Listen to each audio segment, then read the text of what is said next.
ഞാൻ ഡോക്ടർ ഫാത്തിമ ജെബിൻ. നമ്മൾ അകത്തേക്ക് കഴിക്കുന്ന മെഡിസിൻസ് മാത്രമല്ല, നമ്മൾ പുറമെ പുരട്ടുന്ന കോസ്മെറ്റിക്സും the central drug control standard board ഓർഗനൈസേഷന്റെ കീഴിലാണ് വരുന്നത്. അതായത് 1940 നിലവിൽ വന്ന the drug and cosmetics act പ്രകാരമായിരിക്കണം ഒരു കോസ്മെറ്റിക്സ് നിർമ്മിക്കുന്നത്. അതിന്റെ മാനുഫാക്ചറിങ് എങ്ങനെയാവണം, അതിന്റെ ക്വാളിറ്റി എങ്ങനെയാണെന്നൊക്കെ എൻഷുർ ചെയ്യാൻ ഇവിടെ ഗവൺമെന്റിന് ഒരു ഡിപ്പാർട്ട്മെന്റ് ഉണ്ട്. സോ അവർ നടത്തിയ അന്വേഷണത്തിൽ ഓപ്പറേഷൻ സൗന്ദര്യ, നിങ്ങൾ ആ ന്യൂസ് കണ്ടു കാണും, ഞെട്ടിപ്പിക്കുന്ന ചില വിവരങ്ങളാണ് പുറത്തു വന്നിട്ടുള്ളത്.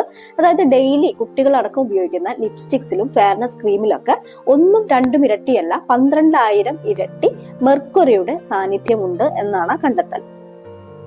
പണ്ടത്തെ പോലെ ഒന്ന് കണ്ണെഴുതി പൗഡർ ഇട്ട് പോരുന്ന കാലമല്ല ഇപ്പൊ കുളിച്ചില്ലെങ്കിലും കുട്ടികൾ പുറത്തിറങ്ങണമെങ്കിലും ഒന്ന് ലിപ്സ്റ്റിക്കും ഐലൈനറും അവർക്ക് മസ്റ്റാണ്. അതുകൂടാതെ കോമ്പാക്ട് പൗഡറും ഫൗണ്ടേഷനും കൺസീലറും ഐഷാഡും എല്ലാത്തിനെ കുറിച്ചും അവർക്ക് ഭയങ്കര ബ്യൂട്ടി കോൺഷ്യസ് ആണ്. ഞാൻ കുട്ടികളുമായിട്ട് സംവദിക്കുന്ന ഒരു ഡോക്ടർ കൂടെയാണ്. അപ്പൊ പല സെഷൻസിലും അവർ ചോദിക്കാറുള്ളത് എങ്ങനെയാണ് കൂടുതൽ വെളുക്കുക, ഏത് സ്കിൻ വൈറ്റനിങ് ക്രീമാണ് ഉപയോഗിക്കേണ്ടത്. അപ്പൊ ഇതിന്റെയൊക്കെ സോഴ്സ് അവർ ഡിപ്പെൻഡ് ചെയ്യുന്നത് ഇൻസ്റ്റാഗ്രാം ബ്ലോഗേഴ്സ് ഒക്കെ പറയുന്ന പ്രൊഡക്റ്റിനെ വിശ്വസിച്ചുകൊണ്ടാണ്. ഇത് വളരെയധികം അപകടം സൃഷ്ടിക്കും. അത് എങ്ങനെയാണെന്ന് പറഞ്ഞുതരാം. അപ്പൊ പൊതുവെ സ്കിന്നിന് ഇരുണ്ട ഒരാള് കുറച്ചു കാലം ഏതോ ക്രീം പുരട്ടി വെളുത്തിട്ട് പാറിയതൊക്കെ ആയിട്ട് നമുക്ക് കാണാം. അതായത് ഏതെങ്കിലും ഒരു ഫംഗ്ഷനൊക്കെ ചെന്നാൽ പോലും തന്നെ അവർ വെളുത്തിട്ടുണ്ടാവും. ഇതെങ്ങനെ സംഭവിക്കുന്നത്?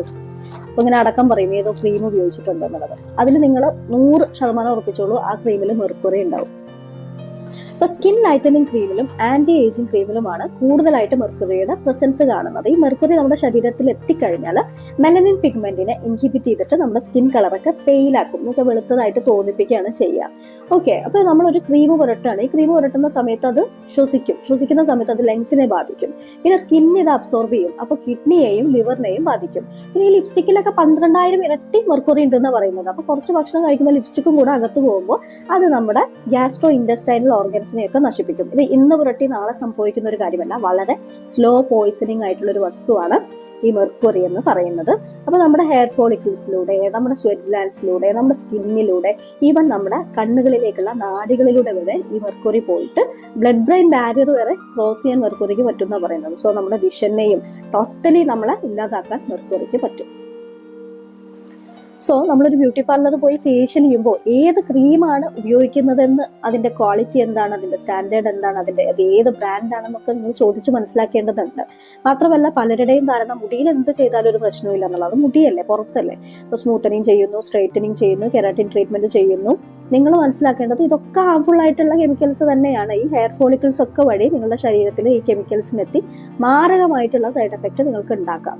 പ്രിയപ്പെട്ട കുട്ടികളെ, നിങ്ങൾ ബ്യൂട്ടി കോൺഷ്യസ് ആവുന്നതൊക്കെ വളരെ നല്ലതാണ്. സ്കിന്നാണ് നമ്മുടെ ശരീരത്തിലെ ഏറ്റവും വലിയ ഓർഗൻ. സോ അതിന് ആരോഗ്യത്തോടു കൂടി, അസുഖങ്ങളൊന്നും ഇല്ലാതെ പരിപാലിക്കുക, വൃത്തിയോടുകൂടി പരിപാലിക്കുക എന്നുള്ളത് വളരെ നല്ല കാര്യമാണ്. പിന്നെ നമ്മൾ എവിടെയാണ് ജീവിക്കുന്നത്? We are South Indians. നമ്മളും തമിഴ്, അതുപോലെ കർണാടക, തെലങ്കാന, ആന്ധ്രക്കാര്, നമ്മളൊക്കെ ഇക്വേറ്ററിന്റെ അടുത്തായി പോയപ്പോൾ ഈ സൂര്യന്റെ UV റേഡിയേഷൻ ഉണ്ടല്ലോ, അത് നമുക്ക് മറ്റുള്ളവരെക്കാളും കൂടുതലാണ്. അതുകൊണ്ടാണ് മെലനിൻ പിഗ്മെന്റ് നമ്മുടെ ശരീരത്തിൽ കൂടുതലായിട്ട് കുറച്ച് ഇരുണ്ട കളറൊക്കെ കിട്ടിയത്. അപ്പൊ അതൊരു പ്രൊട്ടക്ഷൻ ആണെന്ന് മനസ്സിലാക്കുക.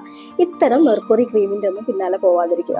ഡോക്ടർ എന്താ ഇതൊക്കെ പറഞ്ഞിട്ട്, ഇത്രയൊക്കെ പറഞ്ഞിട്ട് പുട്ടിയടിച്ചിരിക്കുന്നത് നിങ്ങൾ ചിന്തിച്ചോ? എന്നാൽ മനസ്സിലായിക്കോളൂ, ഇത് ഫിൽറ്റർ ക്യാം ആണ്.